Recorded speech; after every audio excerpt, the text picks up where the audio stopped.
Good morning and welcome to the National Indoor Sports Complex. The Ministry of National Security would like to welcome you to the launch of JamaicaEye, the national CCTV system. We're so very glad that you could make it here with us this morning. At this time, I would like to say a special welcome and make mention of some of our distinguished guests. Minister of National Security, the Honorable Robert Montague. Minister of State, the Honorable Colonel Charles Jr. Permanent Secretary, Diane McIntosh.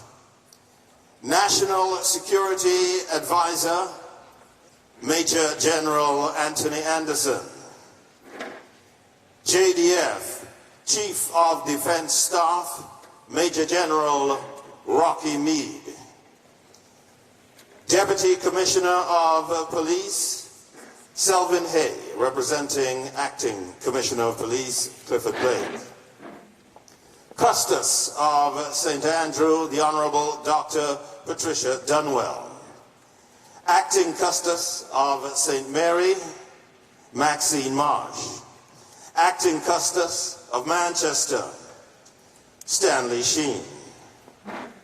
Mayor Lincoln Thaxter of Portland. Mayor Michael Belnavis of St. Anne. MP Dr. Norman Dunn.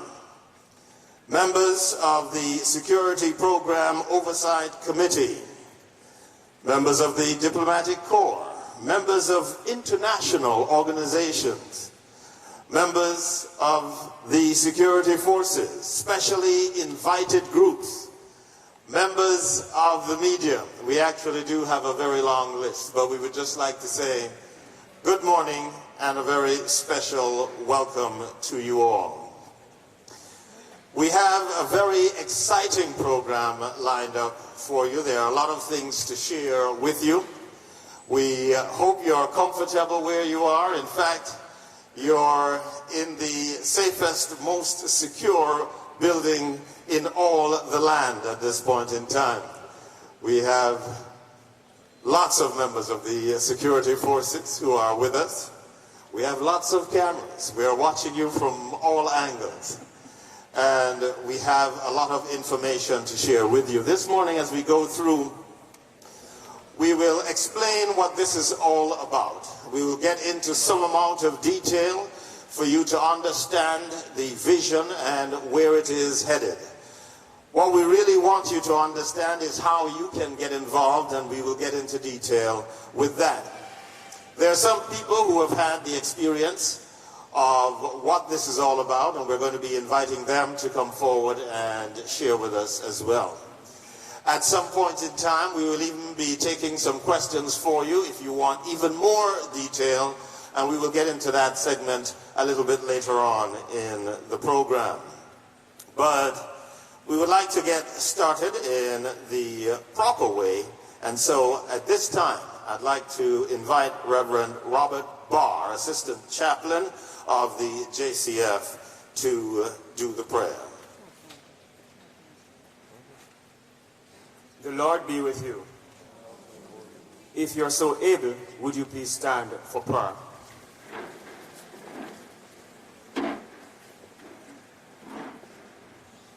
Let us pray.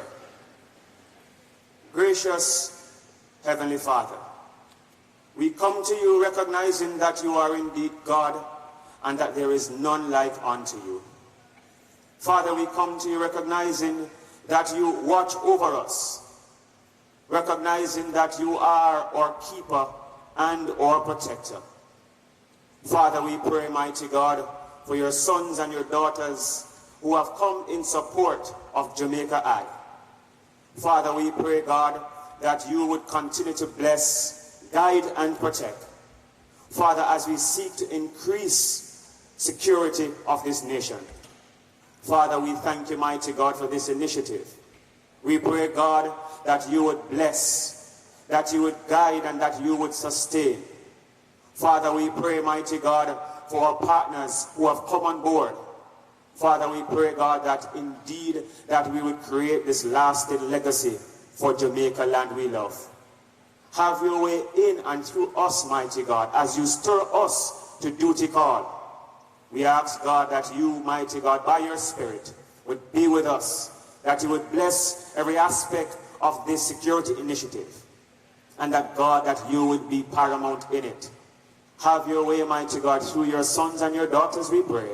In your name, and the people say, you may be seated.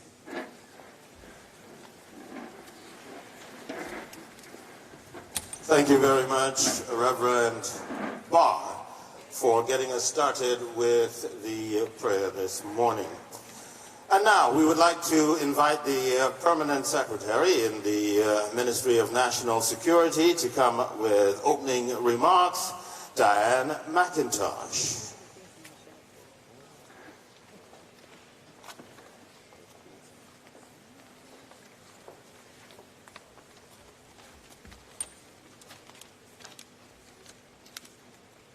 Mr. Chair, Honorable Minister of National Security, Minister of State in the Ministry of National Security,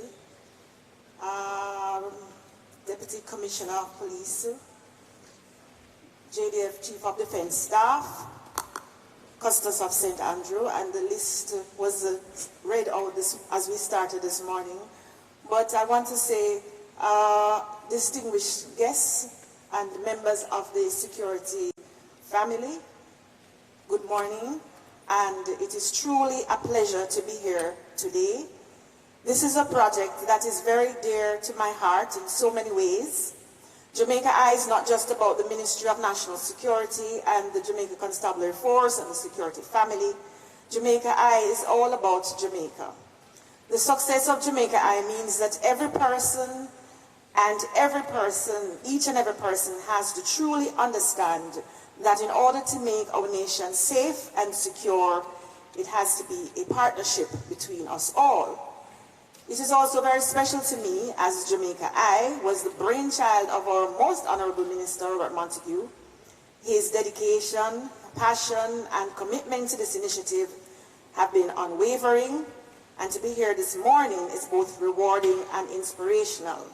It also means that bringing this unwavering passion to reality, I had to put together a A-team, and for me, it is very clear that the A-team is at work and to digitally transform the landscape and to digitally transform the Ministry of National Security in so many ways was truly a vision, and to see us here this morning means that we are working through our vision as we started this process about January of 2017.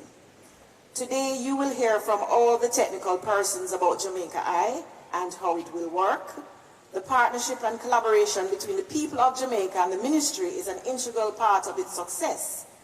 For my part, I cannot emphasize enough how important it is for the business people, for the ordinary citizens, for private and public sectors to get involved.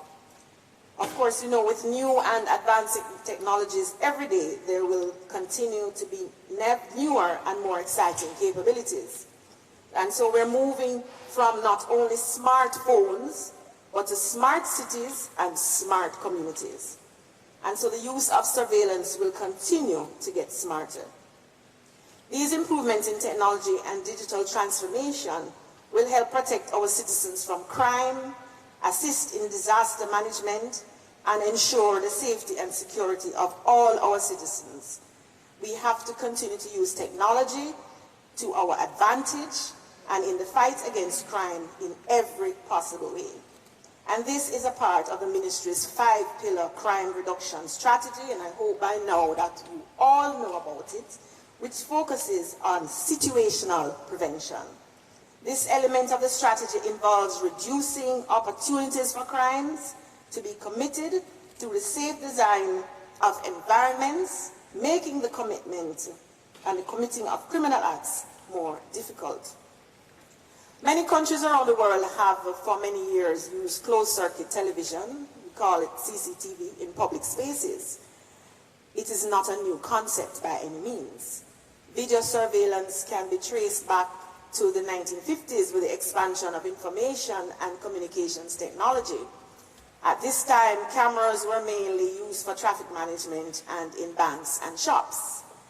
Today, in this digital world in which we are all connected via the internet, video surveillance can be installed almost anywhere and be watched by anyone.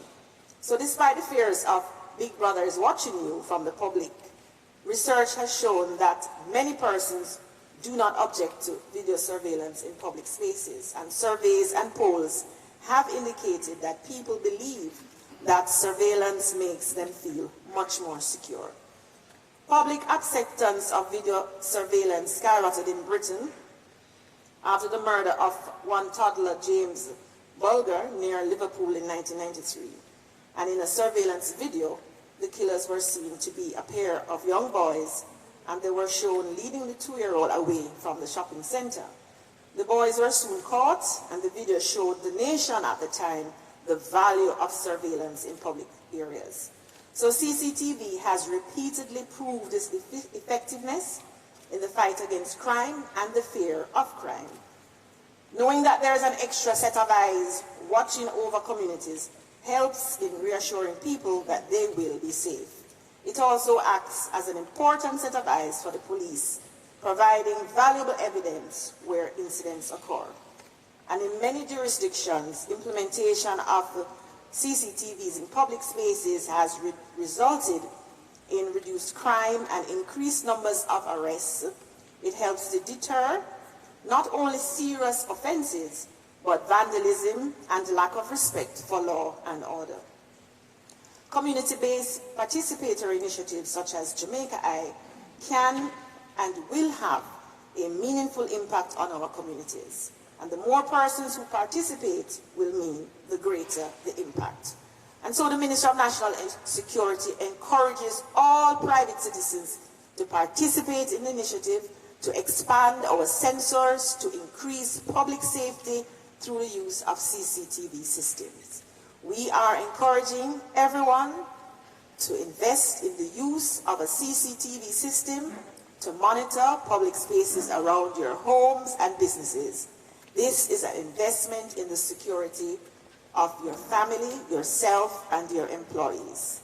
And collaboration with and the support of the public is a critical element to the success of this initiative, as you will see as we roll out today's program. I challenge our citizens to step up and help this fight. This is an investment in our country, and we can all make a difference.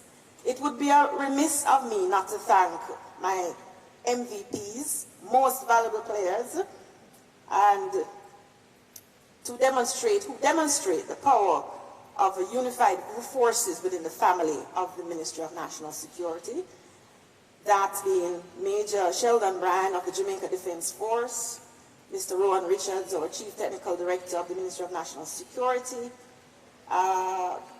Deputy Commissioner Selwyn Hay and his team, Brooks, Henderson, Edwards, and all the other team members who are really demonstrative of the A-team and the standard which the Ministry of National Security is rising to as we move into the digital age. These men, along with their dedicated teams, have been instrumental and the backbone behind this project, and it could not have been done without them. And I want to publicly say thank you, A-teamers. I will conclude this morning by saying to all of you that as we move forward today and right throughout the next journey in this digital walk, we will be seeing you around. Thank you.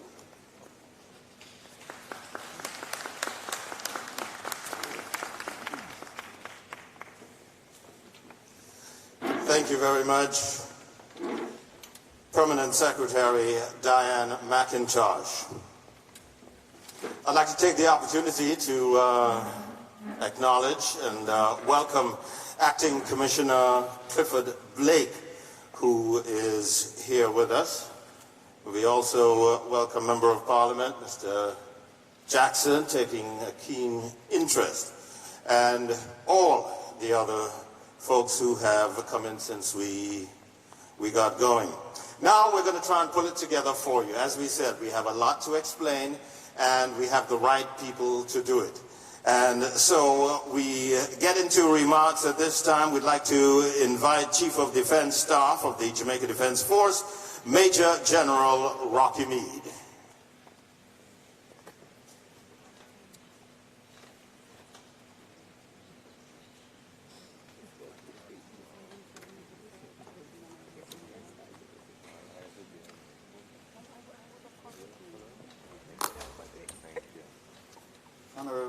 Montague, Minister of National Security, Honorable Colonel Charles Jr., Minister of State in the Ministry of National Security, Permanent Secretary McIntosh, General Anderson, NSA, custodies, members of Parliament, DCP Cliff Blake and Selvin A. from the Jamaica Constabulary Force, other agencies, other specially invited guests, ladies and gentlemen, good morning. While support to internal security is only one of at least 10 Jamaica Defense Force roles, it is the most significant challenge facing our nation at this time. The high levels of violent crime are multifaceted and impacts all spheres of society. The JDF, being conscious of this, is committed to play a role in all aspects of nation building, not just our traditional roles. We have an ongoing program of expanding and enhancing the capabilities of the force in order to contribute to all aspects of the challenges we face. So, by way of illustration, we are increasing our resources to be able to have awareness of our domain, to impact on trafficking, because it's through trafficking that we have the means of committing a lot of the violent crimes that we're aware of. We're also conscious, though, that the youth play a disproportionate part in the challenges we see, and so we have increased our youth engagement program through employment via the Jamaica National Service Corps, technical training and apprenticeship. We're increasing the manpower we have deployed across the country and seeking to establish permanent presence in areas that were not previously covered. But with all of that, if you're not aware of what's happening in the domain, it's going to be very challenging to have long-term solutions. Domain awareness is key. And so while we increase our own capability to have maritime domain awareness, we are part of this project which will give us national awareness of what's happening around us. If we can tackle even the petty crimes that are committed, we go a far way in solving some of the larger problems. So it is indeed an honor for the Jamaica Defense Force to be here as one of the major stakeholders in the JamaicaEye project. We have been providing support from the inception, and I've certainly given my commitment to the Minister and the PS for us to continue providing that support in terms of a part of the leadership, technical support, and providing facilities and monitoring resources where necessary. The JDF will continue to be committed. You'll hear more details of the project from Major Brian, but my assurance is being given to you that the JDF will continue to be committed to this and other projects that are even outside the normal scope of the Jamaica Defence Force. It's all a part of one fight, and we are here to support in every way we can. Thank you very much.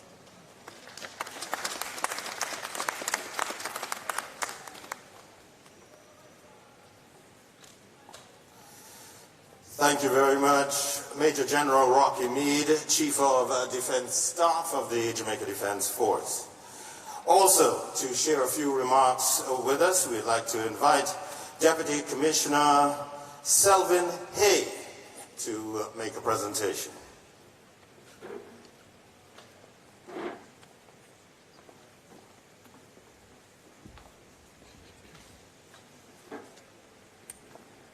Honorable Robert Montague, Minister of National Security. Honorable Colonel Charles Jr., Minister of State in the Ministry of National Security. Ms. Diane McIntosh, the Permanent Secretary in the Ministry of National Security. Major General Rocky Mead, Chief of Defense Staff. Major General Anthony Anderson. I'm a bit confused. National Security Advisor and our incoming Commissioner of Police. Custodies, other members of the security family, Mr. Fitzjackson, in his capacity as the opposition spokesperson of national security. Distinguished ladies and gentlemen, good morning. Good morning. It's a bit remiss of me also. I'd like to recognize Colonel Desmond Edwards, the Director General of MOCA. Special recognition based on my recent appointment. The JamaicaEye system is very critical and timely. It is coming at a time when Jamaica is faced with a huge crime challenge, when the eyewitness is becoming scarcer and even less reliable, when there are not sufficient police officers to man the hotspots. It also symbolizes a valuable and tangible public-private partnership. And Major Brian and the Honourable Minister will speak more in-depthly about that aspect of it. Indeed, CCTV is a valuable weapon in the arsenal needed in this fight. When utilized effectively, it serves as a deterrent as well as a reliable investigative aid. Not only is it useful when it captures a crime, but it is extensively used to outline victim movement, corroborating witness statements, or refuting accounts given by suspects.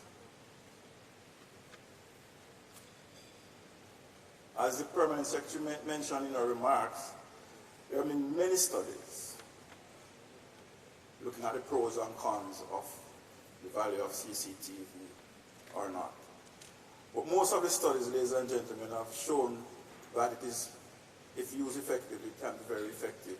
In a recent study carried out by the Nottingham-Trent University in the UK, which was based on information provided from the British Transport Police, who arguably have access to the greatest number of cameras in the UK. Information from over 250,000 cases, 138 crimes per day, spanning from 2011 to 2016, were used. And in every investigation performed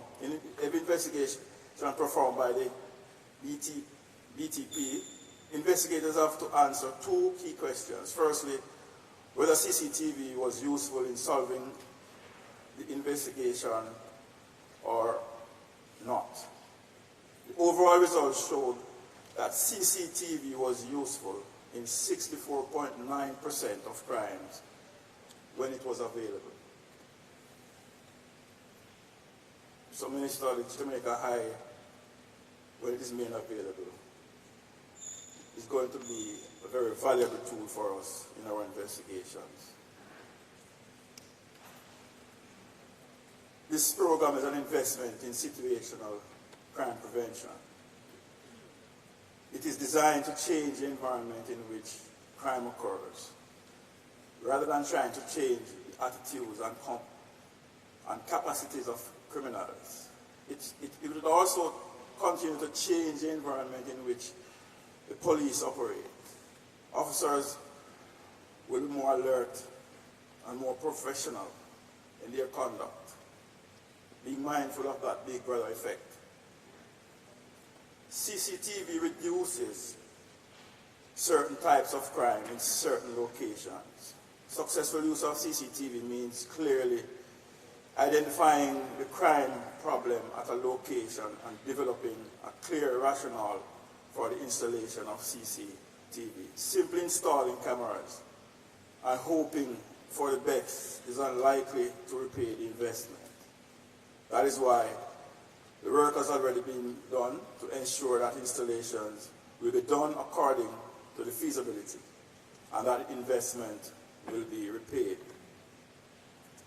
Usefulness of surveillance technology in preventing and solving crime depends on the resources put into it. Most effective systems are those which are monitored by trained staff, have enough cameras to detect crimes in progress, and integrate the technology in all manner of law enforcement activities.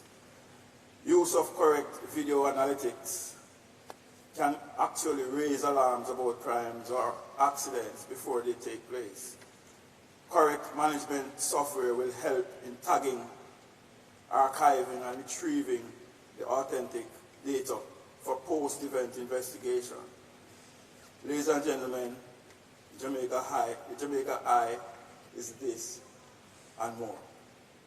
The JamaicaEye program will serve as a force multiplier and a game changer, but not a panacea.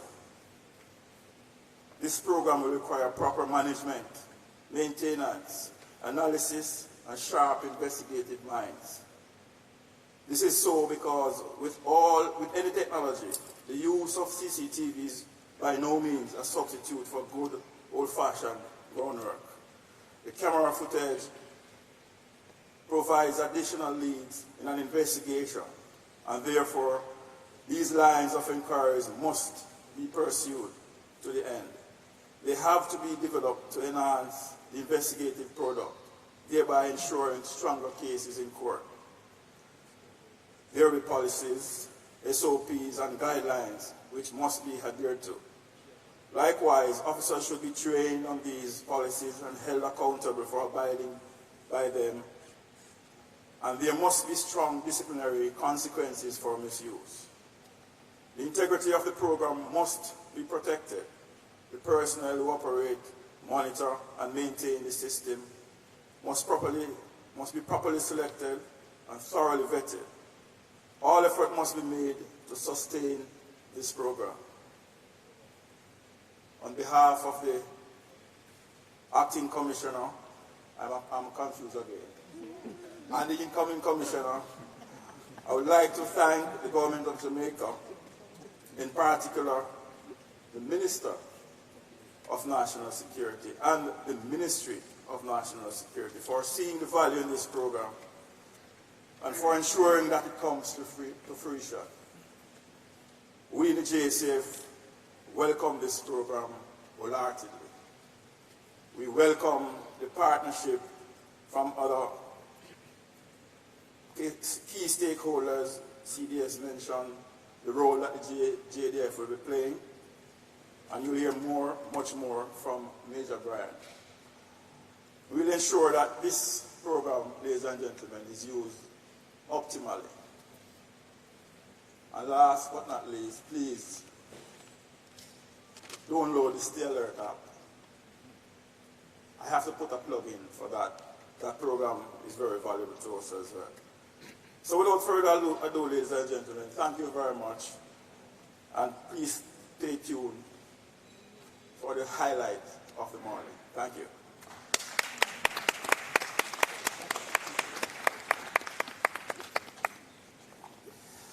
Thank you very much, Deputy Commissioner Selvin Hay. So you've heard from some of our partners and stakeholders as to how they have played a part in the development of this product, JamaicaEye. As it falls under the 5-pillar crime strategy, we're now going to take a bite into the meat of the matter to really understand why we're here this morning. So to give us an overview, and you heard his name mentioned before, let's have the Major come forward, Major Sheldon Bryan.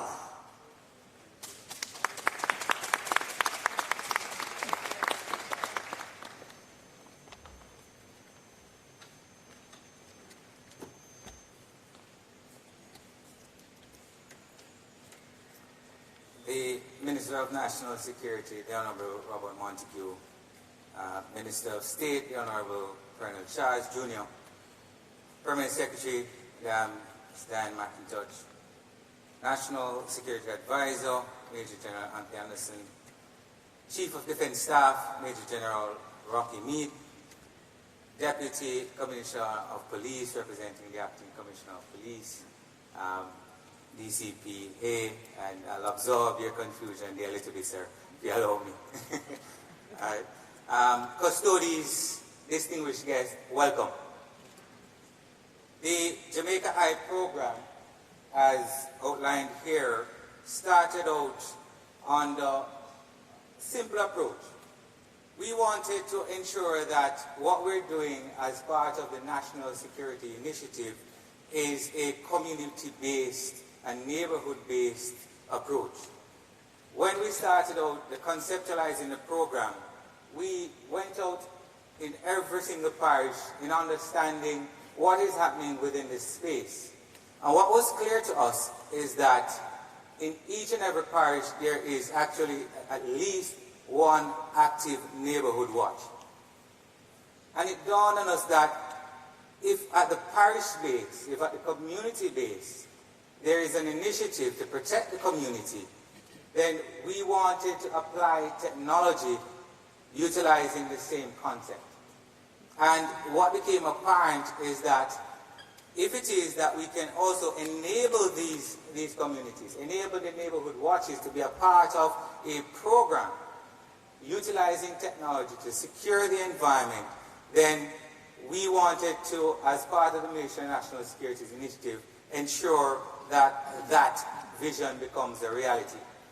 And in conceptualizing the program, the image that you see in front of you, the logo, we realize that in most of the communities, as you go across and you see the concrete infrastructure there, that is the entrance or the exit to the community, there's an eye, suggesting that it is watchful. And what we wanted to do is to utilize that same concept. So it is not a unique concept to the ministry. It is the Jamaica's concept. It's a concept that the neighborhood is already using. And we wanted to unify that purpose, to bring it home to the citizenry, that the JamaicaEye is now their eye. And that is the message that we want to bring out behind the entire program. So it is not a security initiative from the ministry. It is enabling what is already existing within the community, within the spaces that are there, and within the active members of the neighborhood watches out there. It is your program, and it is all a part of, we conceptualize this program based on that initiative. So to get in a little bit to you about the approach, it's not crime. It's not theft, it's not just major or those minor issues that has to do with crime. It's public safety. It's bigger than just crime. We want to ensure that as a ministry, as members of the security forces, we are enabling technology to treat with incidents of national disaster, earthquakes, hurricanes, creating a sensor so that we can, from a central point, make that assessment of what is happening within the space in times of natural disasters. Also, look at incident management. Currently, what we realize is that if there is a major accident, whether at an intersection or of some sort, there's a huge traffic pileup, and then there's a chance that persons managing that incident, highly likely that initially it is not a member of the security force, it is a citizenry. What we want to understand is what is happening within that space, so the technology will help us to have better situational awareness of what is happening at that particular incident, so we can have a coordinated approach towards responding to incidents. So the health sector can respond, the police can respond, and we're not waiting on the fire services, and we're not just waiting on the police to get there to make that assessment. From the command center, we will be able to have that situational awareness, so all the entities can respond as necessary at the same time. So it's moving beyond just focusing on crime, and also treating with crime. Because if we can dominate the space, dominate the operational environment, and give that situational awareness to every commander, every police officer, every soldier that's out there on the street, utilizing the technology to understand what is happening around the corner, what is happening at the intersection, up the road, down the road, then it creates a better awareness of the environment so that we can dominate the space. And for those who think that they can commit the acts and move across the parishes, move across the state, move through freely, we have the technology now that will enable us to better understand and better respond to how these criminal acts are being executed. Now, speaking about the public-private partnership, the government has an initiative that is ongoing. We already have over 180 cameras deployed across several parishes across the island. We also realize that citizens have cameras. Citizens are protecting in their communities. There are communities out there that have already installed CCTV systems to protect their communities. We also identified with the business owners and even the individual homeowners that they are already utilizing the technology. So we developed our three-phase approach. Phase one is looking at the collaboration of all of these systems, establishing the MOUs within the ministry departments and agencies and other government agencies that are out there utilizing technology. We want to bring home all of these CCTV systems into one centralized command center. We'll be establishing two. One primary at the police headquarters at 103 and in Upward Camp. The one that is in Upward Camp now is already operational, and that is what we're starting out with. That is a primary system, command center, integrated into operations already. And when 103 comes on board, then it will become the primary command center that all essential services, the health, the fire services, the works agencies will have some sort of representation, whether in direct or direct relationship. And it will be integrated with all the national response mechanisms that are there already. So we want to make sure that it is integrated approach and it is not in silo. It is happening, it's not happening by itself within the JDF and within the JCF. So it has linkages with all the other response apparatus that are there, especially at ODPEN.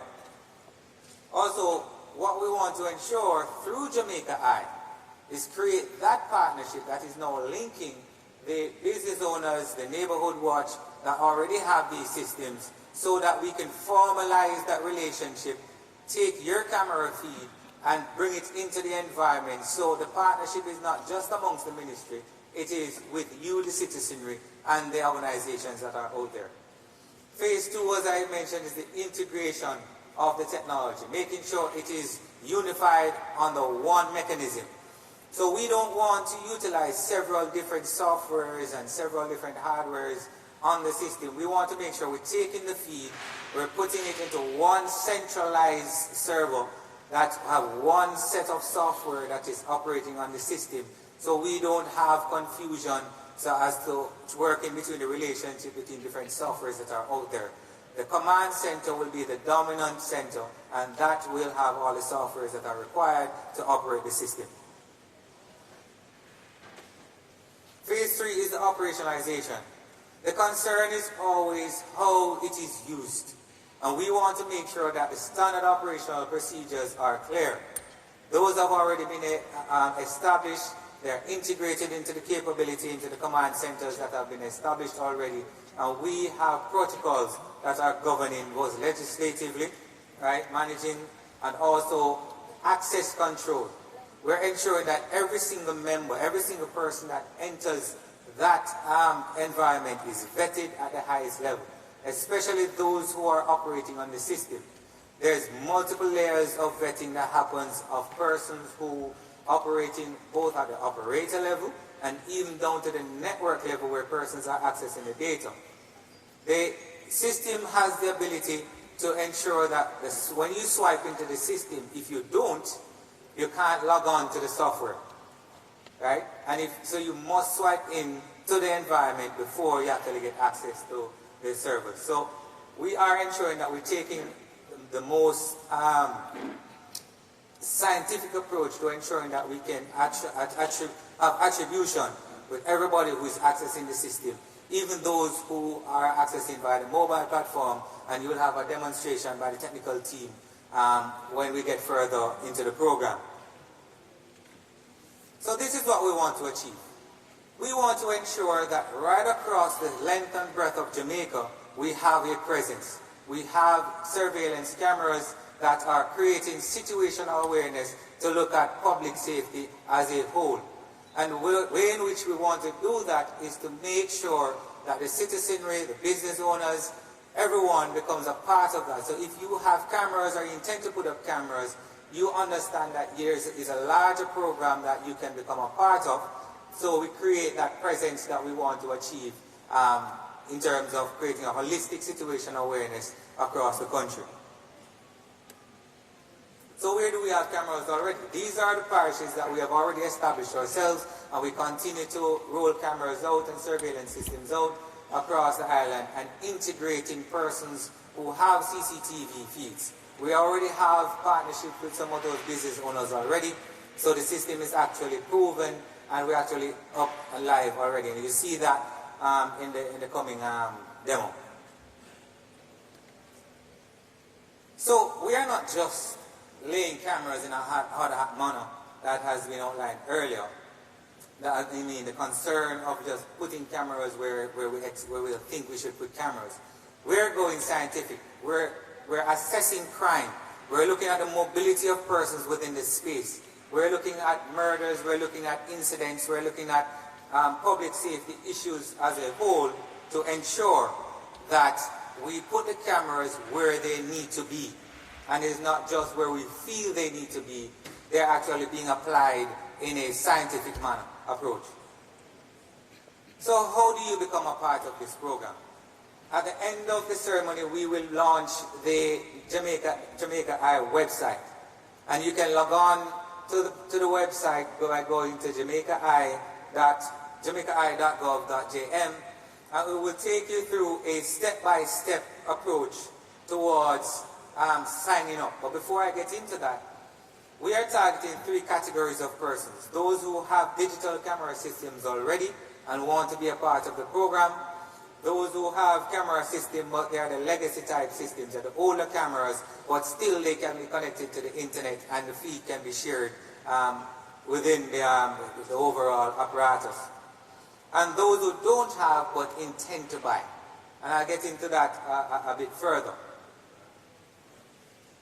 Before I do, I just want to make the point out, option 2, those of you who have the legacy systems and they want to donate the fee just the same, there is a challenge. There is something that we call residual viewing. When you donate your feed, if you have 16 cameras connected to that DVR, for the older type camera systems, we won't be able to differentiate the 10 that is pointing in the public space from the 6 that is looking within your premises. What we're saying, when you sign up, you'll be informed that, hey, when you sign up, there's residual viewing that is happening on the system. So don't think that is just when you have the older systems. Don't think that is just the cameras that are pointing in the public space that we're seeing. You have an option to either choose, because we're making you know that we will be able to see the other 6. We're strongly encouraging the citizenry not to replace these, but we're not causing you to not be a part of the program by telling you that we won't accept it. But you will understand the risk and understand that by signing up with these older type systems, then there is residual viewing. The comfort is that we are not the hundreds and thousands of camera feeds that we're expecting to get. We will not be able to physically do it. So what we're using is a technology. We will define certain rules on the camera feeds that will generate triggers based on what we are interested in. Certain vehicles, certain cyber capabilities, then that is what we are defining on the camera system. So you don't have to feel like somebody's sitting there all the time looking at your camera that is looking in the backyard. So, but we're encouraging persons to not donate those feeds. If you can, please replace them. However, if you can't, we're not going to refuse it. So when you get onto the website, it takes you through a step-by-step process. At the end of it, what will happen is that a terms of agreement will come up. You read it, you understand it, explains what I just explained to you. If you have these legacy cameras, what are the risks and so on. If you choose to accept and you click yes, submit, what will happen is that an email is sent automatically to the technical staff with the information about your camera system that you would have just placed in the forms. And you'll see a demonstration of that when the technical team comes up. Right? After that email is sent, the technical team makes an assessment for connectivity. If there's a system that we can immediately remote and access, then that will come, that will be done. The team will then take a screenshot and generate an email that is sent back to the individual who donated the feed to say, thank you for being a part of the program. We are now actively monitoring your camera system and this is what we're seeing. So you don't think that it is just something that you just sign up and you don't know. It's an interactive process. So when you get that confirmation that yes, we're actually now viewing your camera system, then you'll understand that yes, it is something real and it is just not out there whether or not we're monitoring yes or no. If you don't want to become a part of the program anymore, if you have already signed up, there is an unsubscribe feature on the website that you can go on and unsubscribe. The technical team will then disconnect your camera system and send you a message with an instruction of things that you can do to ensure that we no longer have access to your camera system. So you can change your passwords, you can change your service provider, there are many things that you can do, and you'll have a list that is emailed to you once you subscribe to tell you how to disconnect from the system. So it is not a permanent connectivity. You don't have to think that it is something that once you sign up for life. It is your choice. If you no longer want to be a part of the program, then it is established. So the JamaicaEye program, it's not a ministry program. It is not a JDF or JCF program. It is our solution towards public safety. It is ensuring that all of us have a part to play by establishing CCTV feeds, whether you're a business owner, whether you're a private citizen with a camera pointing at your gate, looking outside, whether you're a community trying with your initiatives. Here is a program that you can become a part of to ensure that the children that we are of the future and ourselves as we settle and retire, as we get older, we create a safer environment for us to exist. Right, by becoming a part of a program that will increase public safety and increase our individual and our foreigners and everybody who's coming into the environment, create a safer environment for ourselves and our future. Thank you very much, everyone.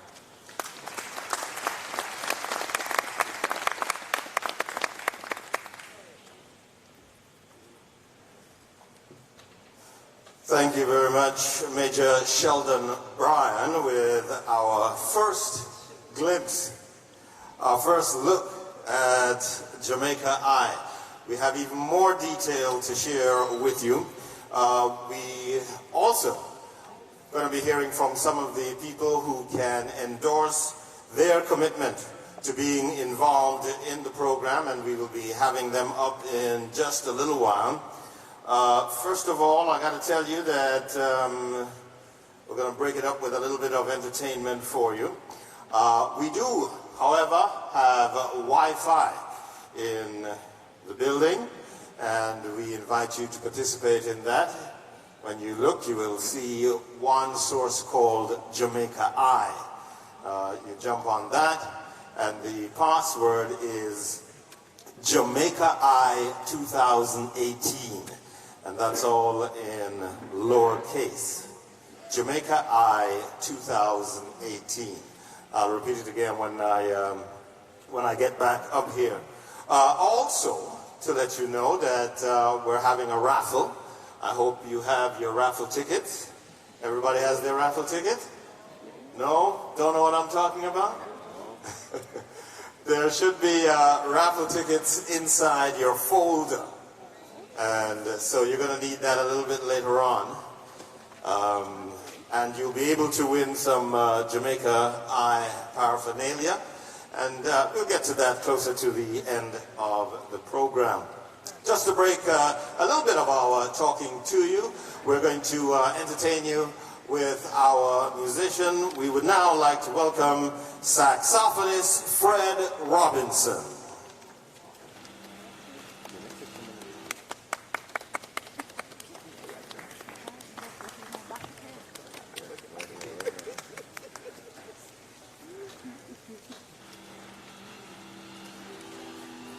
Thank you.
Thank you very much to Fred Robinson, our saxophonist, and we're going to ask him back a little bit later on. Told you we're going to get into some of the endorsements. Again, the Wi-Fi, the name of it is JamaicaEye, and the password is JamaicaEye 2018, and that's all lowercase. JamaicaEye 2018. And now for some of our endorsements that we are very proud that they have agreed to come forward and share with us, and we'd like to go through them right now. We're starting off, first of all, with the General Manager of Enterprise, Digicel Jamaica, Mr. Brian Bennett Easy.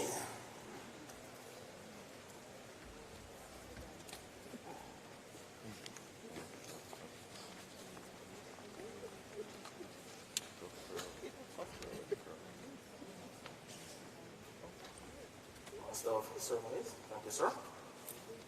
Honorable Minister Montague, State Minister Charles A.S. McIntosh, Major General Anderson, our NSA and incoming Commissioner, Acting Commissioner Blake, distinguished ladies and gentlemen, members of the media, good morning to you all. Good morning. Minister, I can tell you that the techies at Digicel are very turned on by projects of this nature. So you know that you have our support 100%. It is no secret that as a society, we have struggled to live up to our full potential in many areas. And in my view, potential restricted further as we grapple with crime reduction and the restoration of public order. Kingston is ranked among the top 50 most dangerous cities in the world. And this continues to fuel the negative perception that potential investors and visitors have of our country. Just yesterday, my colleagues from Loop published an article where Kingston is 16th on that list. Ironically, the list includes 18 Brazilian, 12 Mexican, 11 other South and Central American cities, and perhaps unbelievably, 4 from the United States. Why am I telling you this? There are debates everywhere about the effectiveness of CCTV systems, but I think opinions should be predicated on fact. For example, the 2 most surveilled cities globally, Beijing and China, and London, are not on that list. Estimates suggest that collectively, there are more than 1 million cameras accessible by security forces in those 2 countries.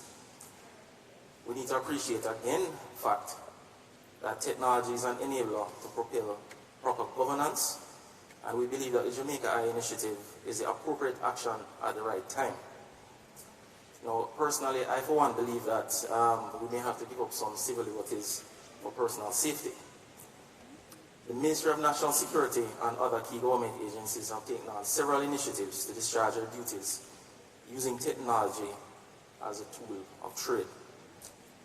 These initiatives will help reduce major crimes, as well as to create a more disciplined society where people show more respect for law and order. There's also another theory that I'd like to throw out, and I think the minister might be challenging Minister Shaw for growing the economy. There's a suggestion that for every 14% drop in crime, there's a 1% increase in GDP. Perpetrators have become more sophisticated in their operations. Therefore, advanced technology with the latest detection tools will find their weaknesses, giving our security apparatus a significant advantage. The team at Digicel considers our civic and corporate duty to assist with advanced solutions that can deliver, maintain, and restore public order.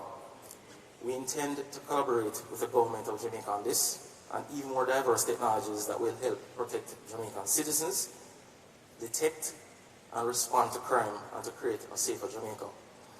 With that said, I wish to reiterate our endorsement of JamaicaEye, and as a trusted technology partner of Jamaica's private and public sectors, Digicel will continue to support initiatives of this nature that will help secure a better future for our people and will move our country forward. Thank you very much.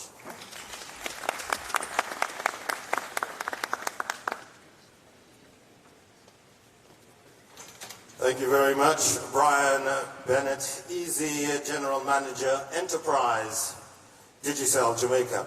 And next, for another endorsement, we'd like to invite Group Director, Corporate Communications and Quality Control from Guardsman Group, Commander George Overton.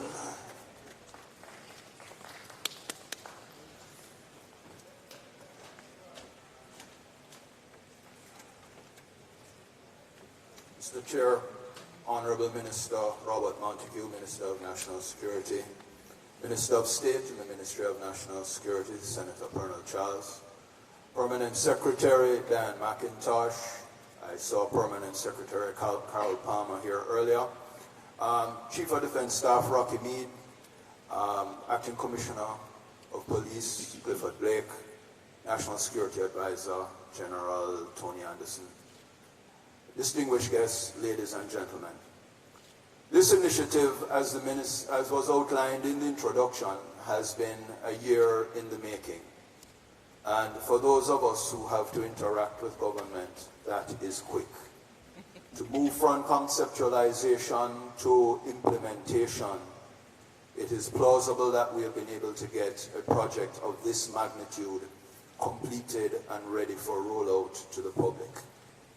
It is one that's a no-brainer. We have heard all the attributes as to what CCTV systems can do for us in being a deterrent to crime, to being an on-site, almost immediate on-site assessment of what is happening, as well as an effective tool in investigating incidents, accidents, and crimes.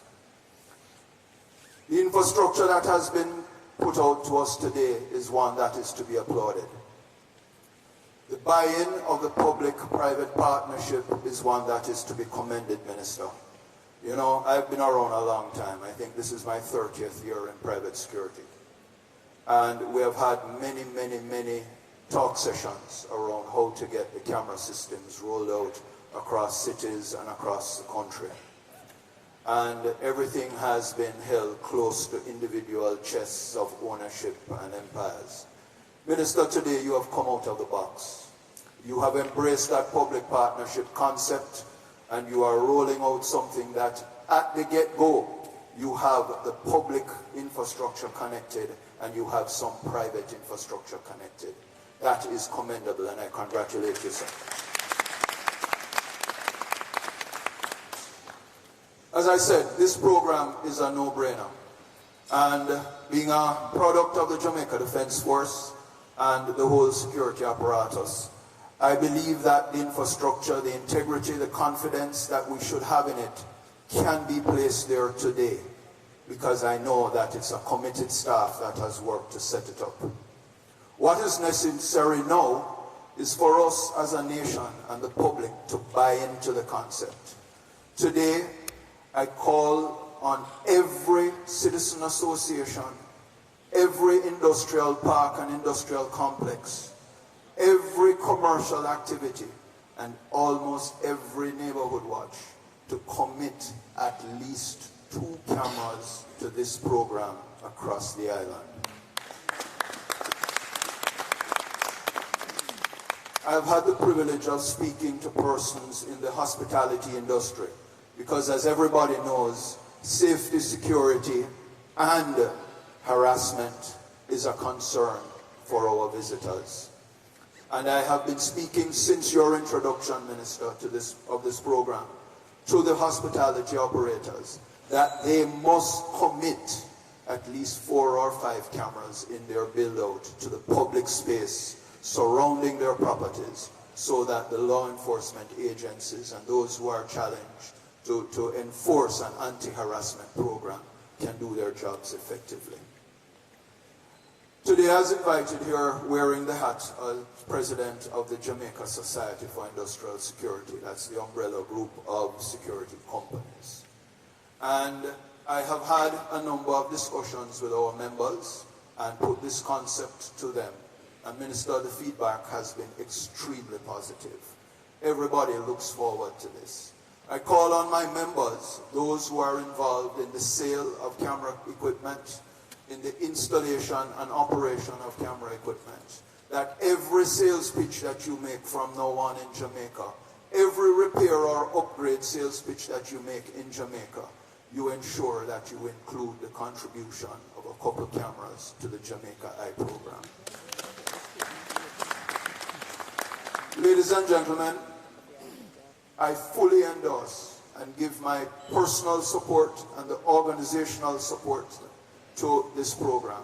The Guardsman Group, the Jamaica Society for Industrial Security, congratulates the ministry and look forward to working with the ministry in the build-out and development of the program. Thank you very much.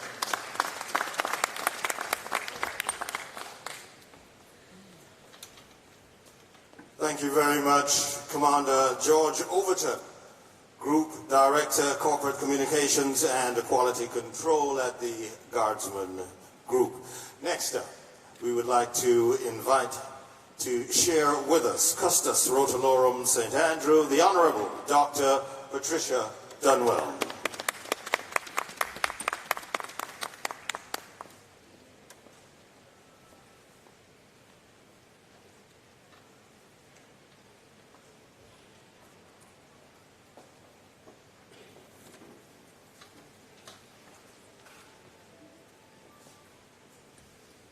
Mr.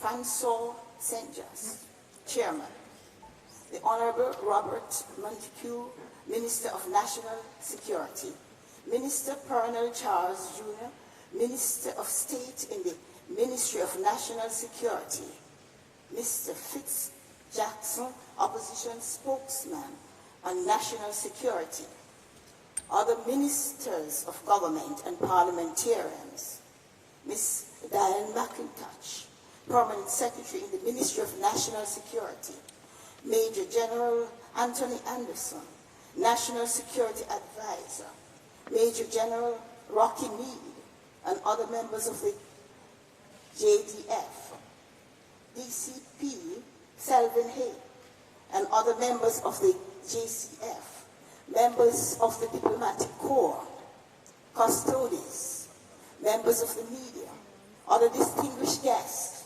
ladies and gentlemen, good morning. Good morning. It is well known fact that the most valuable asset of any nation is its people. It is therefore not surprising that paramount to the prosperity and continuity of Jamaica is the deliberate preservation of this asset. I'm therefore quite pleased to be here this morning to commemorate the launch of this significant initiative, the JamaicaEye. Jamaica has made a name for itself globally by having one of the most recognizable cultures in the world, with a solid reputation of excellence wherever we go. Unfortunately, however, we have also captured the world's attention with the highest level of crime and violence that has plagued our nation for too long. Although crime has increasingly morphed into a monster, we cannot overlook the continued efforts of the brave men and women of the Jamaica Constabulary Force who have risked and continue to risk their lives to serve and to protect the people of Jamaica and the visitors to our nation as well. So, as well as our forerunners within the government and private sector who have made efforts to improve public safety and disaster responses.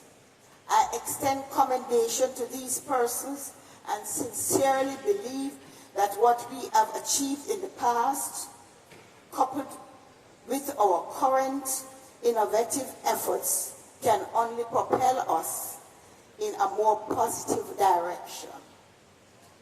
Since I heard about the establishment of the CCTV in townships across Jamaica at a sensitization session last year, I anxiously awaited this launch. Over the last year or two, through the Ministry of National Security, we have established numerous district consultative committees in Kingston and St. Andrew in places such as Olympic Gardens, Seaview Gardens, Hunts Bay, to name a few. We have seen greater collaboration between citizens, police officers, and justice of the peace in our parishes. Our nation has now joined the ranks of the United Kingdom and France with its adoption of closed-circuit TV system, which is heavily geared towards aiding the accuracy in the monitoring, predicting, and reporting of crime. I applaud this tremendous step, and I'm excited about the possibilities for our nation. St. Andrew North Police Civic Committee, at the last meeting I attended at the Constant Spring Police Station, we were told of how effective CCTV has been in the fight of crime, even in this early stage. I encourage Jamaicans to love Jamaica, to see the good and speak well of our country. The spoken word is powerful. We can call it into being a better Jamaica, a safer Jamaica. With CCTV, we will be able to sleep more peacefully, knowing that JamaicaEye will always be on duty 24/7. Making Jamaica safe is not solely the responsibility of Government of Jamaica, the Ministry of National Security, or the Jamaica Constabulary and Defense Force. It is the responsibility of every citizen within our nation. The Office of the Custos of St. Andrew fully endorses JamaicaEye initiative and encourages all citizens and business owners to actively buy into the vision and make crime fighting and disaster response a collective effort. Then and only then will we begin to engender a society where we not only see Jamaica as a place of choice to live, work, raise families, and do business, but we will have the privilege to live the dream. God bless you all, and God bless Jamaica, land we love. Thank you.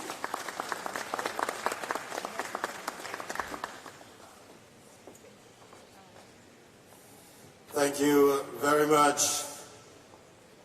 Custos Rotalorum St. Andrew, Dr. Patricia Dunwell. We have a final endorsement that we are looking forward to, and I'd like to invite President of the Private Sector Organization of Jamaica to do that, Howard Mitchell.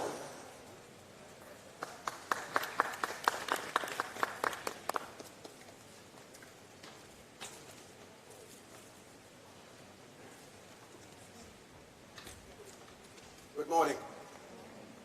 I think that given the comprehensive list of dignitaries that are here today and the number of salutation precedents that have gone before, it would save time and stress on my brain if I simply say good morning.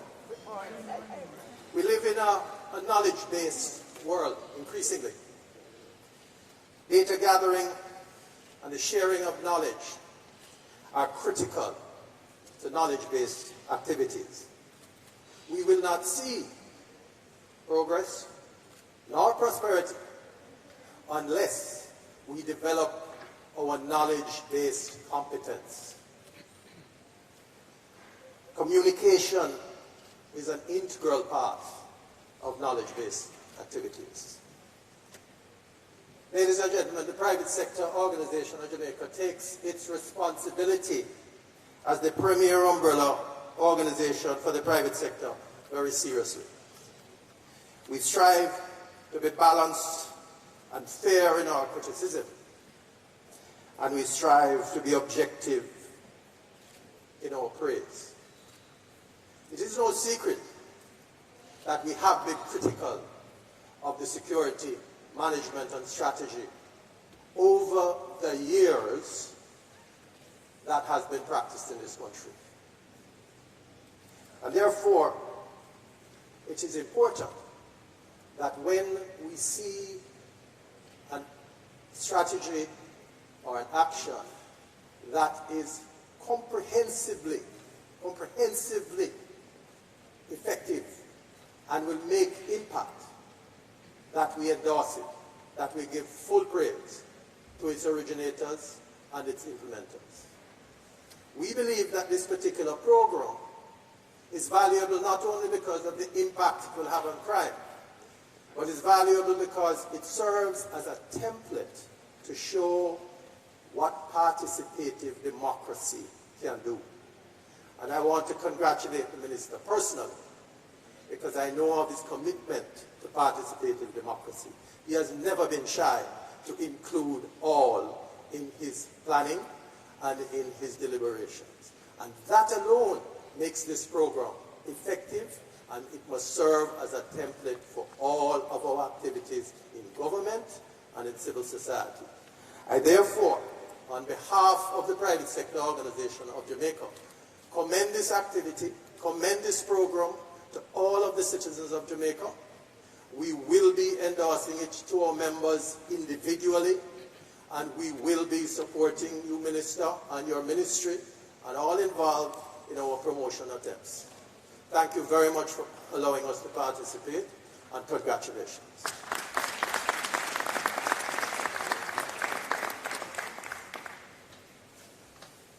Thank you very much. On behalf of the private sector organization, President Howard Mitchell. Those were the endorsements that we told you about. That's very important to get the ball rolling, to get everybody involved. You've heard it, to get everybody to buy in.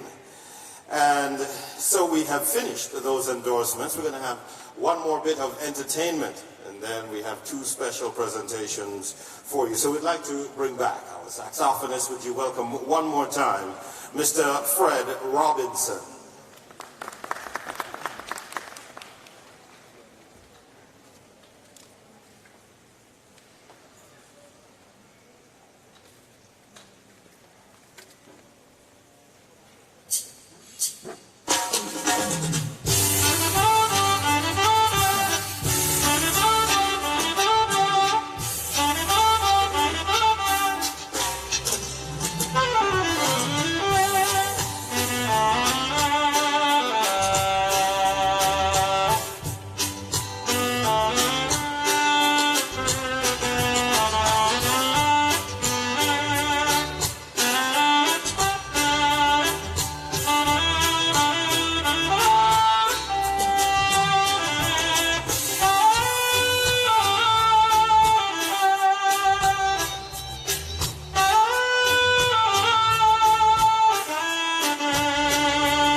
Remember the name, please. Fred Robinson. Can you give him another round of applause, please?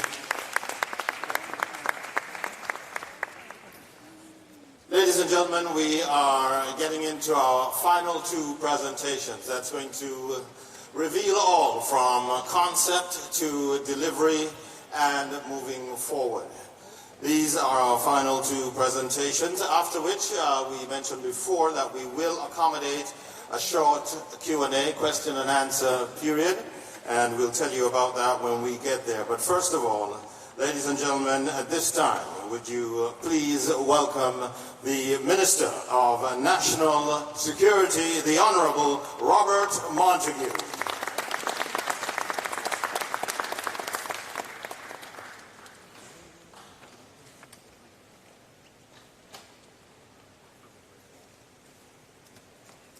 Thank you very much, Mr. Master of Ceremonies, and I wish I had the power of a constable, because I would certainly charge you, sir. Because you are being unfair to me, having me right after that beautiful music I like it. Let me acknowledge Senator Pernell Charles Jr., the Minister of State in the Ministry of National Security. Let me also acknowledge my friend and colleague, Mr. Fitz Jackson, the opposition spokesman on national security, and to tell you of my dream for you, sir, that you will be long in serving as the opposition spokesman. Let me greet the Major General of the Army, the National Security Advisor, DCPA, various custodies and mayors, my permanent secretary, members of the JDF and the JCF, both, in my opinion, are the best security forces in the Western Hemisphere. And I want to acknowledge them. Ladies and gentlemen, a good morning to you.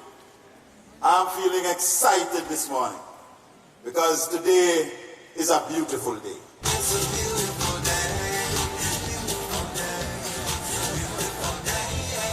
I am indeed rejoicing and feeling good about today, because today a dream has become a reality.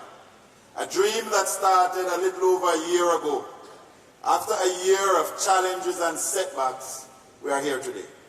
And it is said, with God in the vessel, we can smile at the storm. Today is historic, exceptional. Today is a game changer. Today is awesome. But yes, I have another dream. A dream of unity of all against crime.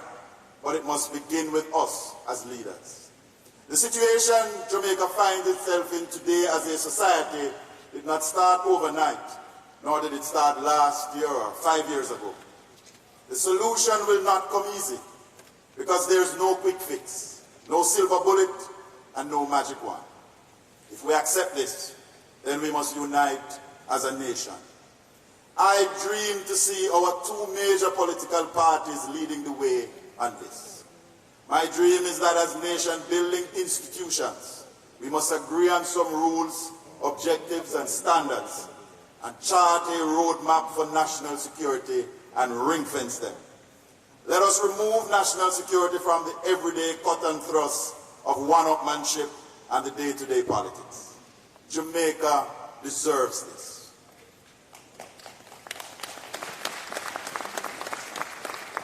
Ever since I became Minister of National Security, I have opened my arms in seeking partnerships.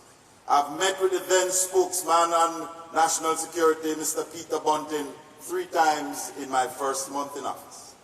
I invited the PNP to sit with me, and after much hesitation and mistrust, as political parties will mistrust each other, they did so in February 2017, where I had discussions with Mr. Robert Pickersgill, then chairman, and Mr. Julian Robinson, general secretary. And I remain forever grateful for that meeting. After a letter in July 2017 and numerous phone calls and another letter, we finally met with the PNP councillors last month in Maypen. Because if we are really to do community policing, we must start with the leaders of the community. I also have had many discussions with Mr. Fitzjackson, the new spokesperson, and I must commend Mr. Jackson for his maturity and his patriotism in trying to move this matter forward. As a matter of fact, the government, with the agreement of the opposition, has placed national security on the agenda for the Vale Royal talks. So yes, small but significant steps are being taken. And even though we are not where I would like us to be, I am pleased with these small budding steps. I remain hopeful that when the leader of the opposition gives his contribution in the budget debate, he will also use the opportunity to call for the ring fencing of national security. Jamaica deserves it. Unity on this issue may be the best gift our generation can give to Jamaica. I dream of the day when administrations change, but the policies that work for the people do not change. My dream, my dream, my dream, my dream, my dream. My dream is living my dream. This administration believes that it's not beyond us as a nation to unite and to provide the resources necessary to fight crime. Crime is a social problem, a multidimensional problem, and as such it must be dealt with in a multifaceted way. Accordingly, crime needs not only a police response, nor a government response, but crime needs an all of society response. Every one of us must play our part in building Jamaica, regardless of political affiliation, religion, creed, or class. We as an administration have charted such a program and packaged a 5-pillar crime reduction strategy, which has identified 5 critical elements of a comprehensive approach to tackle crime. And these are having a swift and sure justice process, having crime prevention through social development, situational prevention, rehabilitation and redemption, and fifthly, effective policing. In this regard, it is critical that we have an effective police force, and in order for them to be effective, they must be given the necessary tools to do the job. Many times, our security forces have been given basket to carry water, and that basket, I believe, is about 55 years old. We cannot as a nation do everything at the same time, but we have to start somewhere. And this government, led by our Prime Minister Andrew Holness, has started in a big way. This year alone, the national security architecture was given $4.4 billion in our capital budget. This is the largest amount allocated in any year in our history, and we did not waste it. Some of the things we spent it on is a total rebuilding of our intelligence network. We have purchased 2 large ships to serve our Coast Guard, a surveillance plane, a new jetty at Port Royal, 340 police vehicles to make them more mobile, 43 police bikes. We have repaired 47 police stations. We started work to complete the new barracks for our soldiers, donated 19 gyms for our police to help with lifestyle diseases, provided a vehicle to help the District Constables Association and a vehicle to help the Police Federation, a bus to help with the transportation of police officers, repairs to the Newcastle Army Base, repairs to Mobile Reserve, repairs to Harman Barracks, the purchase of 24 police dogs, repairs to the kennels in Kingston and in Montego Bay, installed generators in many police stations, provided raincoats and warm clothing for our police, purchased 4,500 ballistic vests and 3,500 ballistic helmets to give protection to our hard-working police officers. We hosted the inaugural 150 Awards dinner for the police.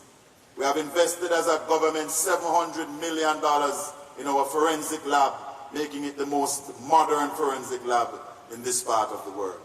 Spent $161 million to purchase lands to build out Mobile Reserve West at Montpelier and another base for the Jamaica Defense Force. Introduced facial recognition technology at PICA and provided equipment and vehicles for MOCA. These are but some of the things we spent the $4.4 billion on. Our Prime Minister, having seen how well we have spent the money, has agreed to invest more into national security.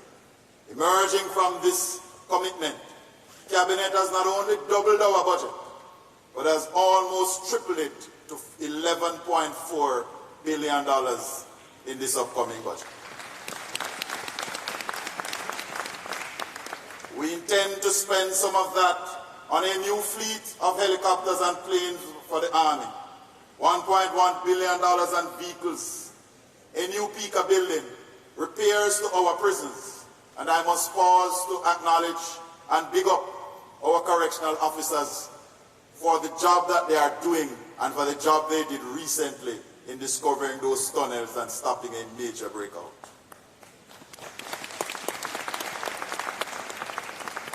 We intend to expand RedTrack, the regional training institute at Twickenham Park, to install a new vehicle tracking system for our security forces, implement on a wider scale the e-bracelet system for our offenders so that we can have early release and tracking of persons on bail.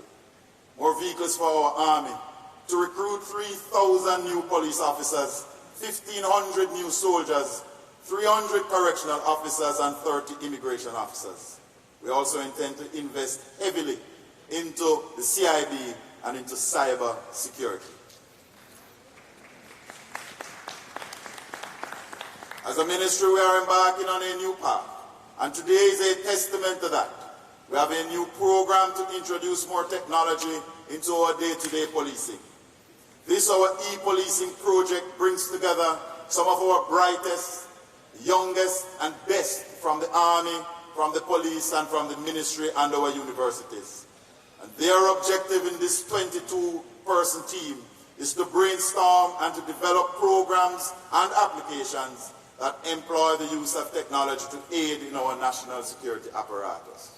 And today, I am proud to say that our young people are working for their country, and they operationalized my idea of JamaicaEye. Having traveled to Trinidad, to Colombia, to the United States, to London, to Brazil, to see what they do with CCTV, and to China to look at the Dragon Eye, we knew that Jamaica could not afford to do what needs to be done at this time. Our survey showed us that at a minimum, to provide CCTV for Kingston alone, we would need 3,000 cameras, and that system would cost somewhere around $45 million US. So we decided, being Jamaicans, to come up with a Jamaican solution for a Jamaican problem.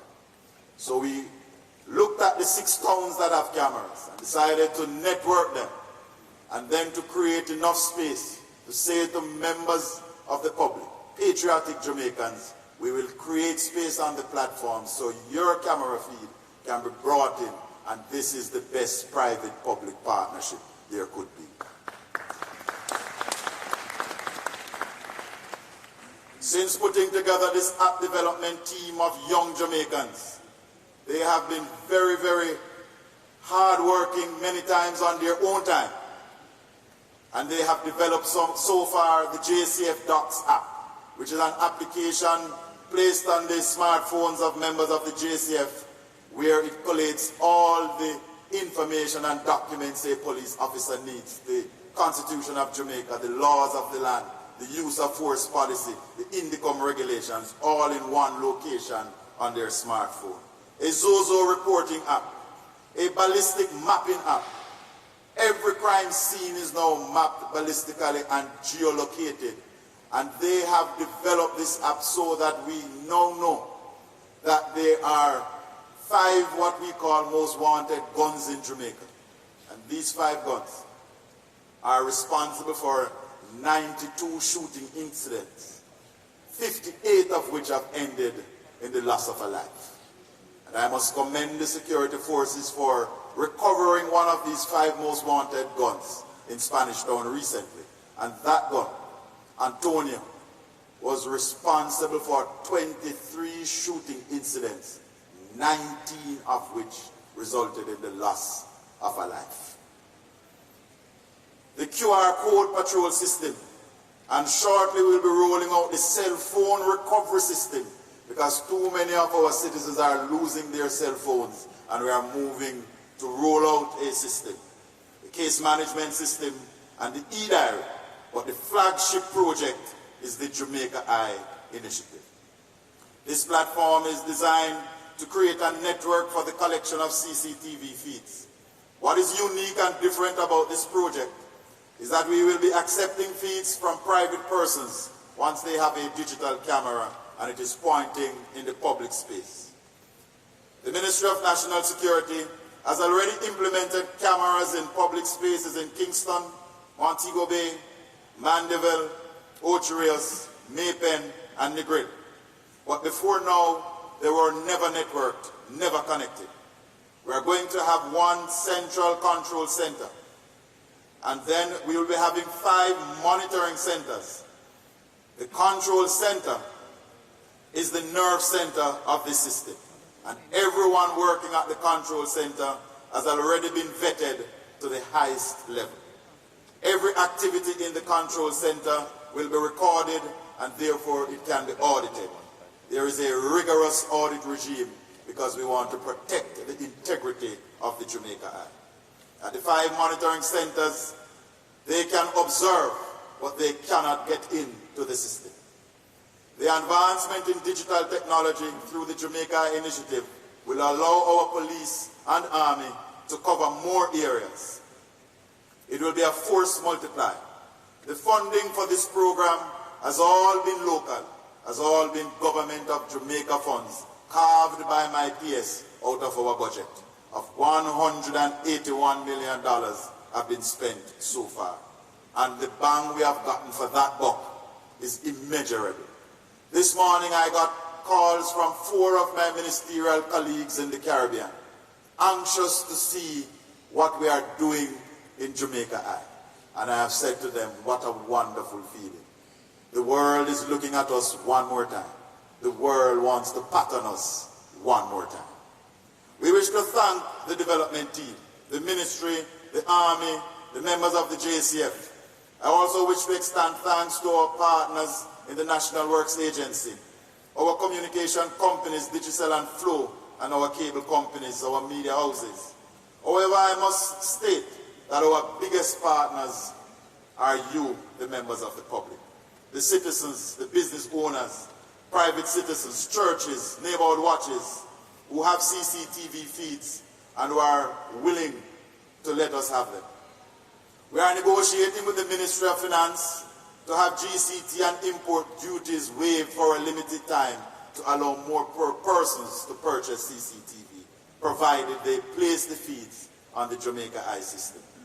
We're urging every member of the public anywhere in Jamaica, so long as you have a camera pointing in the public space, to give permission and lend us your feed.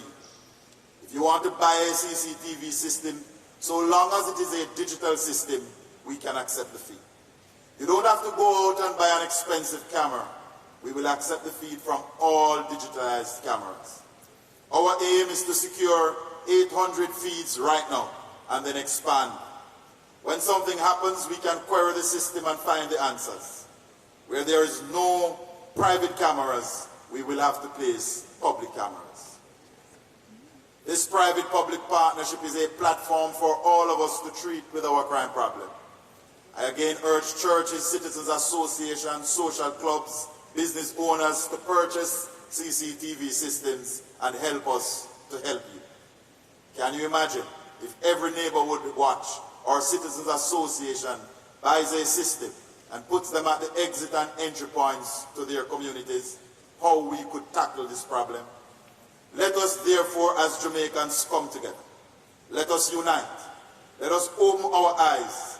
Let us participate so that the sweet Jamaica can be a better place. Let's get going with JamaicaEye.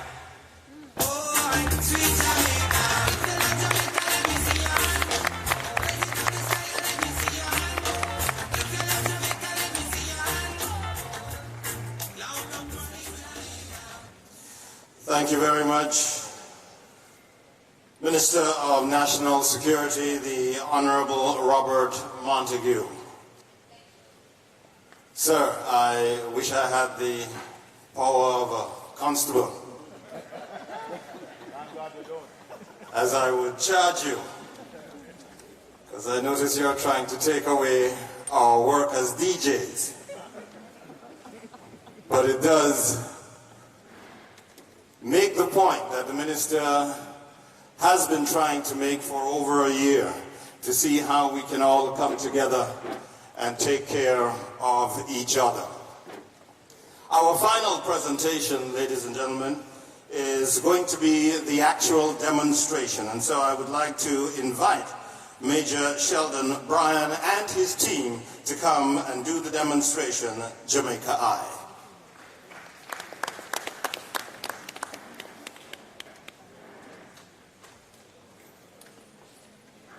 Pleasant good morning, everyone, again.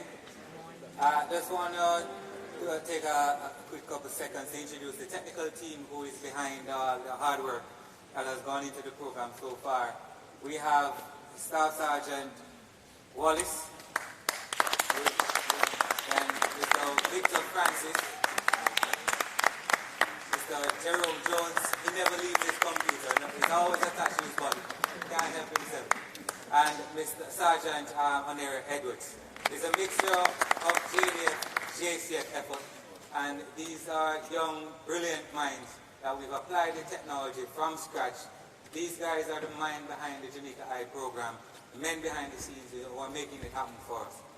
Let's get a round of applause. All right, so Mr. Jerome Jones is the chief architect behind the website.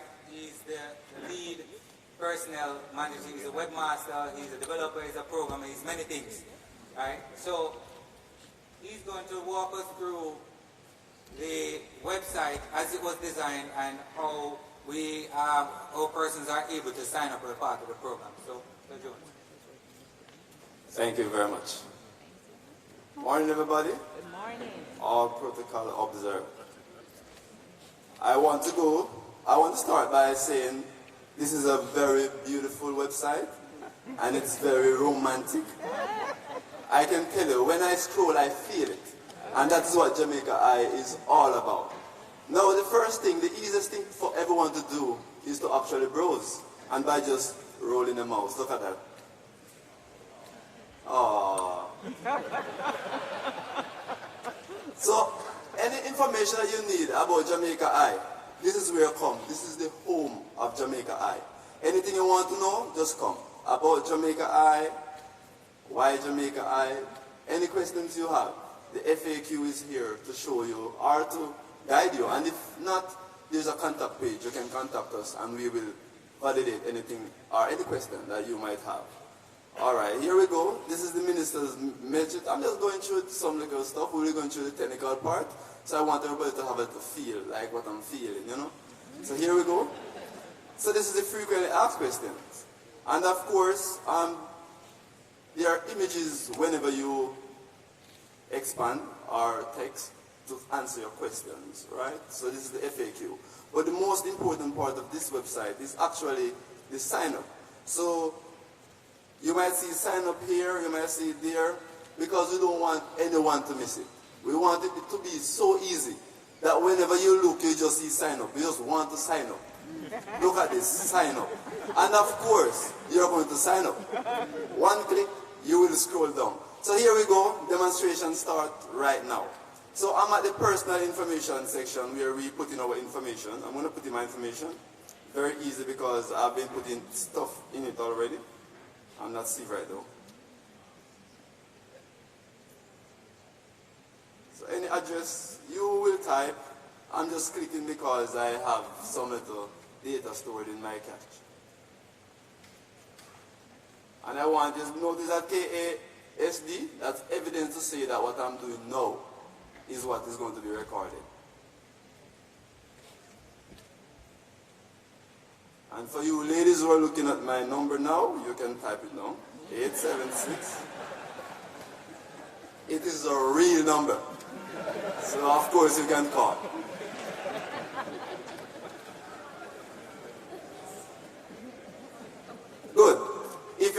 information is not on this page, you'll get an error. And for that purpose, I'm going to just remove this little thing right here and say next. I want you to see the error. So whenever you are playing around, not really play around, this is a serious place. So whenever you come to sign up and you should see this error, it means that something went wrong on the form and you need to check the area that is showing red. And that is where it actually is. So let us put in my email address. And I'm clicking next.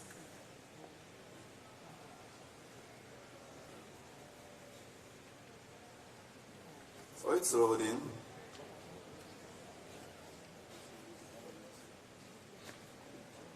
Good. So I'm at 20% through. This one's going to be very easier. Do you own a CCTV system? It's either yes or no. You say yes, at least we'll come to ask you what type. IP, analog, or hybrid. And if you don't know what they are, we try to make it easier for you. There's a little explanation as to what it actually does. So we don't want anybody to just click and say, maybe it's this or maybe it's that. We are giving you the information right there, so you don't need to go to Google. All right, so here we go. IP address, persons will understand, and the FAQ helps you with this. Persons may not know what is the IP address, internet protocol address, or what the number to put. But we, the technical team, 24/7 we're up. If at 2 o'clock and I'm busy in my bed and I hear that phone ringing and I see something from JamaicaEye, I'll answer. So here we go. I'm going to choose my camera type.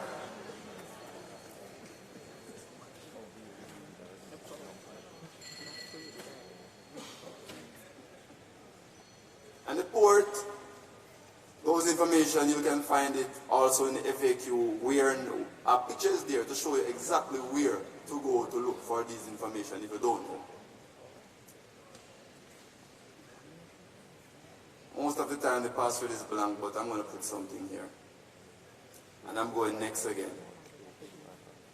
They said, Scotia, you're safe with us. With JamaicaEye, you're even safer.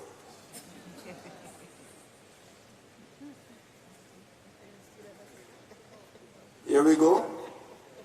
Do you wish to give your fee to JamaicaEye? I know everyone's going to say yes. And they don't need to put no there. So I'm going next. And I'm 40% through. I'm going.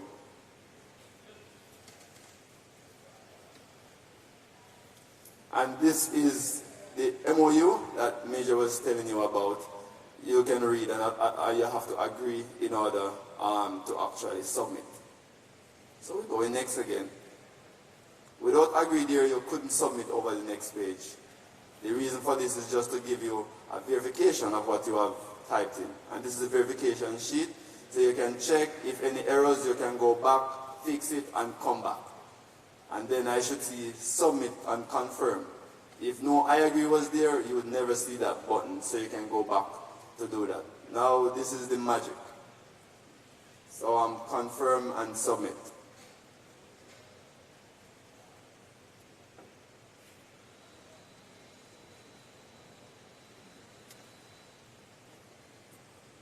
Good. And if I buy a car, I need a receipt. So here is your receipt. You can download it as well as it will be sent to your email. So you can have a copy if you don't want to run to your email. And by clicking it, what happened, it will just jump down the bottom right there. Right here, you can look right here. It's going to come there.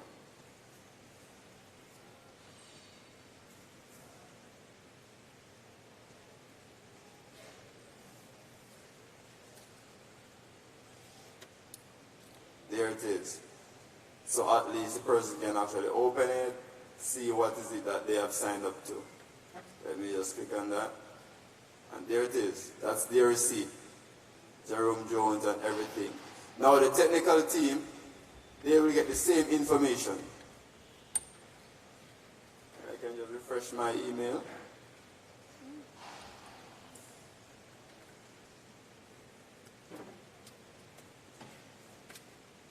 And there it is. Thank you for making JamaicaEye your choice. You can open it. You can see the unsubscribe that if you don't want to be a JamaicaEye anymore, that button will tell us and we will do the necessary behind the back end.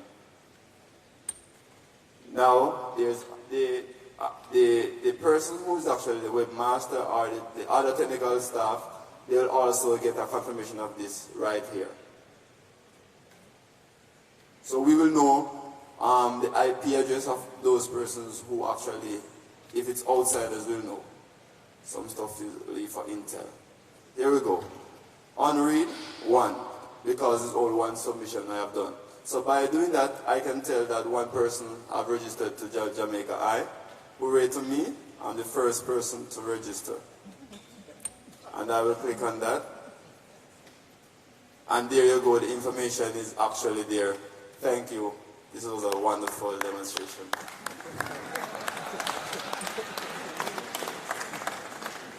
Thank you, Mr. Jones.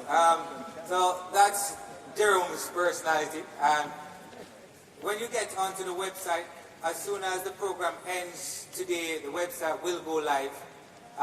So if you want, you can actually go on your mobile devices now and see the mobile version of the website. It takes you into a simpler process once you log on to the website. So thank you, Jerome, for that presentation. Now, we're going to now take you over to Staff Sergeant Wallace's part of the project, where integration of CCTV feeds. The Minister spoke earlier about it being able to connect all the camera systems that we have across the island now. By virtue of bandwidth that we have, limited bandwidth that we have in this space, we're actually remote logging into the system, so we're only able to show you 4 of the cameras that we have. If you look on the lower left quadrant, you'll see Montego Bay. So we're actually seeing live all the cameras in Montego Bay and also other camera systems across Jamaica when we need to access it. So, but because based on the bandwidth that we have now, we're only showing you these 4 because we don't want to lock the system that we have. So this is real-time imagery of what is happening. Another key feature of the system is enabling the soldiers and police who are patrolling on the street, or persons who are, we spoke about incident response. If you want to respond, if you're on a scene and if we're on a scene, right, and we want to have an assessment of what is going on at that particular location, the system has that particular capability. So we'll move to the next presentation. Right? The key thing is bandwidth. And we already have a national fiber infrastructure that is out there that will prevent us from having these issues. Right? The reason why you're seeing the image is not so crisp now is because of the bandwidth that's available to us here. Now, for situational awareness, so we spoke about disaster response. These camera systems that we have established are the dominating features, the hills around the country, to help us to assess floodplains, to help us to assess what happens if there's an earthquake that is happening. We can look into a particular space from anywhere across the island that we have these long-range camera systems to assess the environment, to coordinate the right response in times of natural disasters. Then what we'll move now to is the analytics feature of the capability.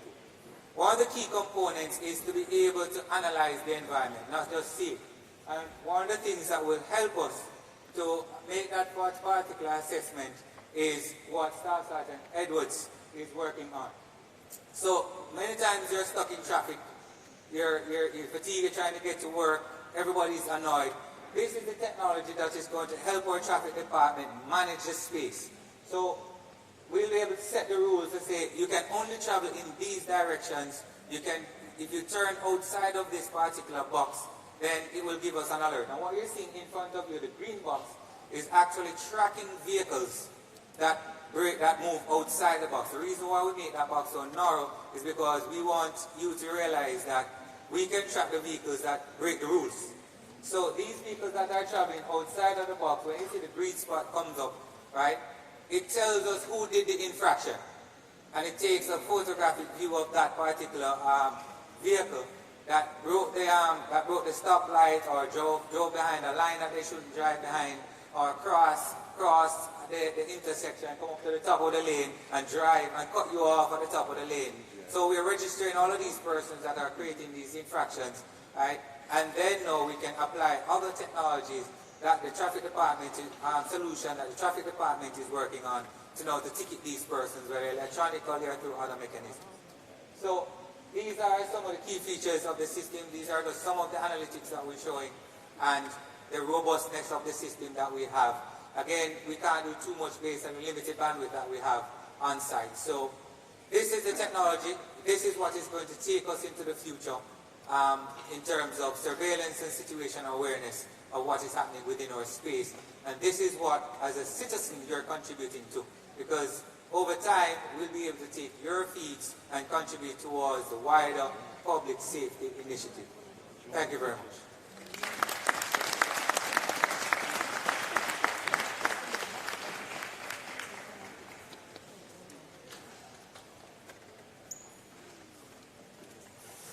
Thank you very much, Major Sheldon Bryan and his team for that presentation. Now we want to get into questions, if there are in fact any questions. We have some microphones. There are 2 microphones. If you have a question, you can come to the microphone, tell us who you are, where you're from, and ask the question. Remember, we also have our raffle coming up, and those who have not received the raffle ticket, we're going to have people who are going to come around immediately after this and make sure that everybody gets a raffle ticket. And I don't see anybody rushing to the microphone.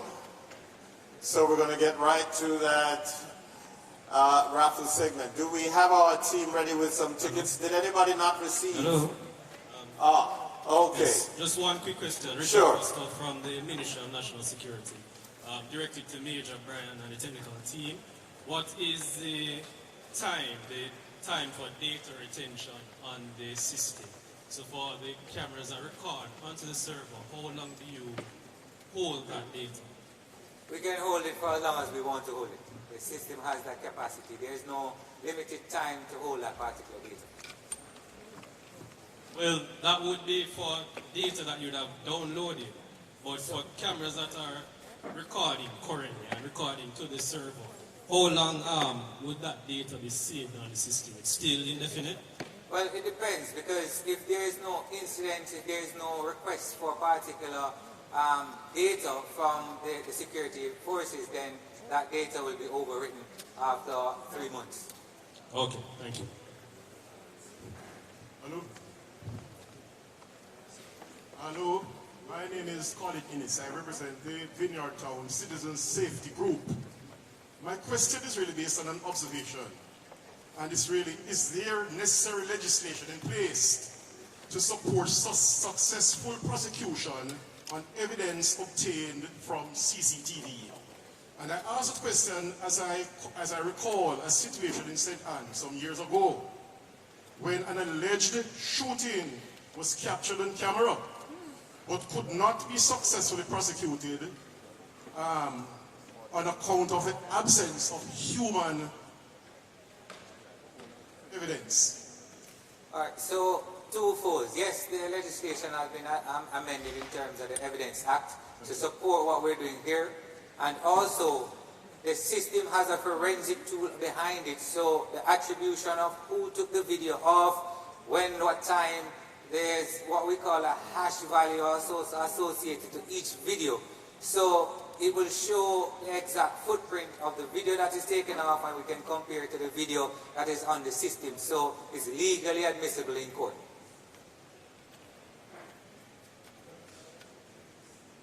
Yes, sir. Good morning, I'm Peter Wright, concerned citizens of Jamaica. I must commend the Ministry of this great game-changing project. It will bring the results if properly implemented. Quick question. It's a $3 billion project over 2 years. That works out to about 2,000 cameras a year. That works out to 5 cameras a day. So when can we start? Well, we actually started already. And we only got to 180 cameras? That's installed now. Right. Will it be NITS compatible? Will it be? NIDS compatible with the facial recognition in NIDS? Will it be linked back to the camera? The aim of the ministry is to ensure that all the technologies that are working out now is integratable. So certainly don't, whilst it's not integrated now, it will be integrated down the road. So this will be integrated with NIDS, that's what you're saying? With all technologies across the ministry. Thank you very much. Hello, my name is Robert Reed. I'm also from the Vineyard Town Citizen Safety Awareness Group. We have a group of over 150 persons within the community. We have decided to actually embark on a CCTV initiative whereby we'll be monitoring the main entrances and exits of our community. What we'd like to know is, if we are embarking on such an initiative, can we get the assistance of the JamaicaEye program to assist us with the technical assessment of like placement and costings, etc., for the camera system? And also, if we're going to put these cameras on the JPS poles, we require JPS permission. Is there any way you can assist us in that regard? The latter questions I'll leave for the members within the ministry in terms, because I know there is a partnership between the JPS and the ministry. So whilst I can't answer definitively right now about the latter question, what I'll say, the first part of your question in terms of assistance, yes, you can get that assistance from the technical team. You just reach out to me and then we can coordinate. Any other questions? Okay, my name is Aldine Campbell and from the Firearm Licensing Authority. I realize that the integrity of the database is contained within based on your presentation. But we know we have some brilliant minds out there that have that can contribute negatively and also positively. So I am equally interested to find out what mechanism is in place to control any form of hacking or the manipulation of what is being implemented today.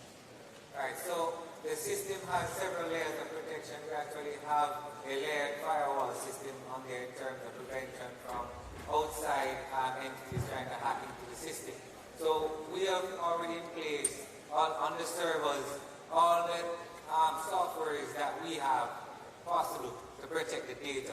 As you said, depending on the resource and the skill set of individuals, there is no 100% protection capability in cyberspace.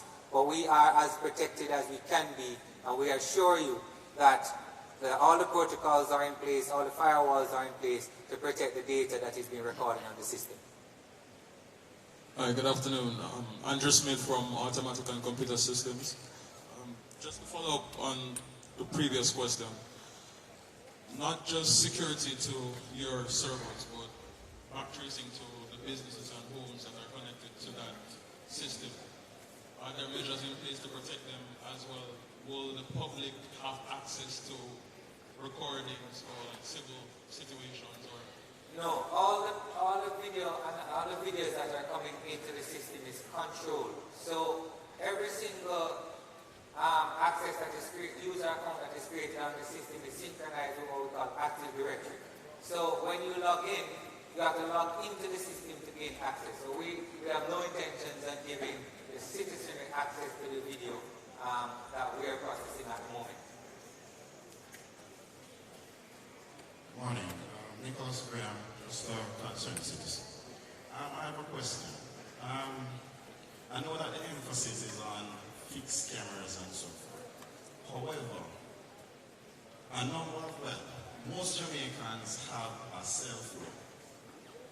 Is there a space for the use of cell phones in terms of, say I have feed from a particular incident happening and I want to upload whatever based on the crime fighting nature of this particular system, JamaicaEye? Is there a space for the cell phones in terms of this particular system that you're launching? Yes, we have this Stay Alert app that is already in existence, and I know DCPA encourage you to download it.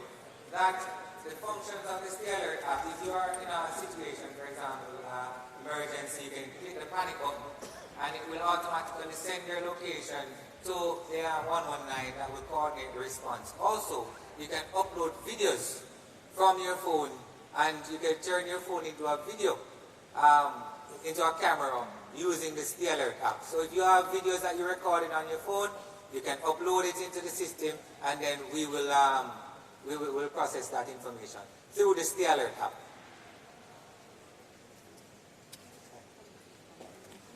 All right, thank you very much, Hello? Major. Hello? We're going to have to stop. I'm not seeing... All right, final question. Yeah, Winston Monroe from the Kingston St. Andrew Action Forum. I'd like to ask, what about the integrity of the personnel that will be doing the monitoring of this? Right, so all the persons within the monitoring, within the command center, right, are vetted individuals. And we have several layers of vetting that every single individual has to do depending on what access you have on the system. So our network engineers, they're vetted to the highest standard that possible. So you don't have to worry about you shouldn't worry about the persons that are in the command center because they are vetted individuals and they are vetted on a constant basis. Thank you very much, everyone. Thank you very much, Major Sheldon Bryan and the team. We want to get to wrapping up now. We had the raffle. There were some people who did not have raffle tickets. We have members of our team. If you put your hand up and we could get a ticket to you. Anybody didn't have their raffle ticket? All right, somebody's going to be coming to you. Right, we see a couple of hands over there. Any hands over here? Yes, we have some hands on the other side. And remember, check your folder.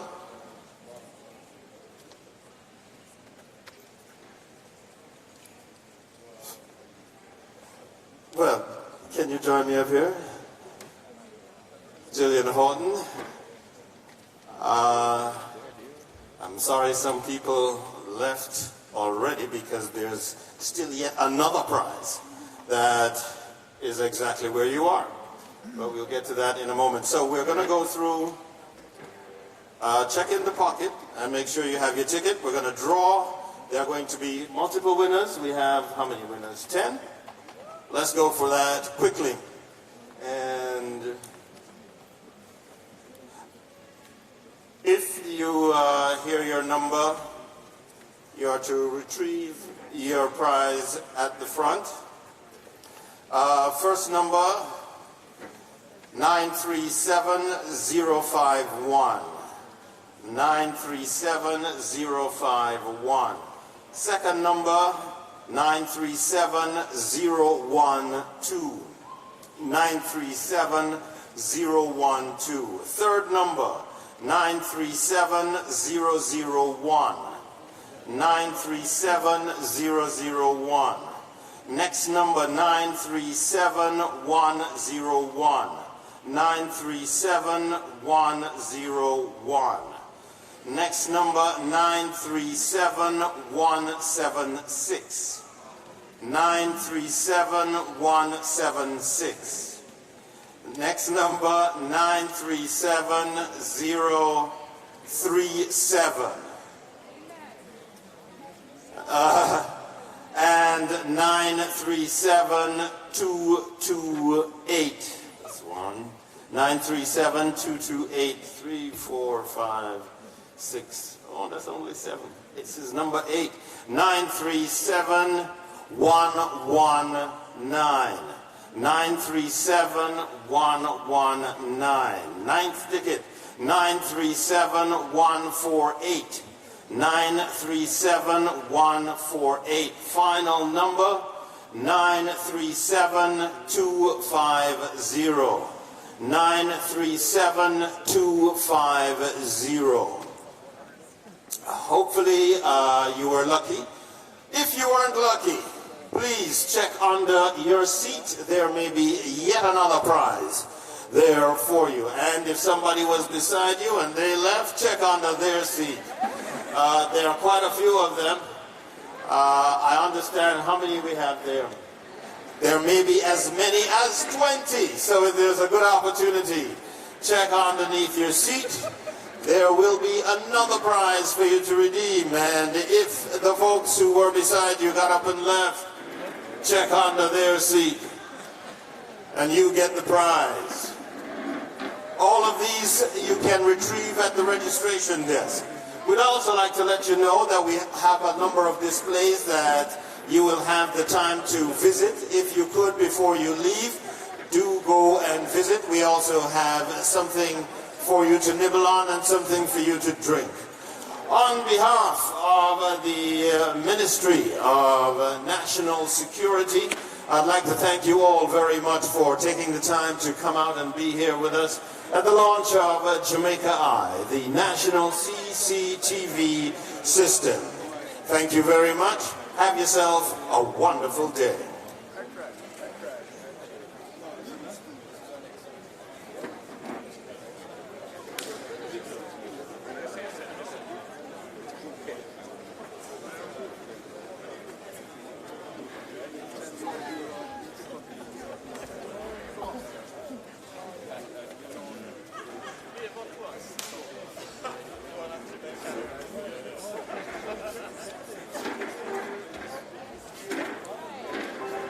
JamaicaEye.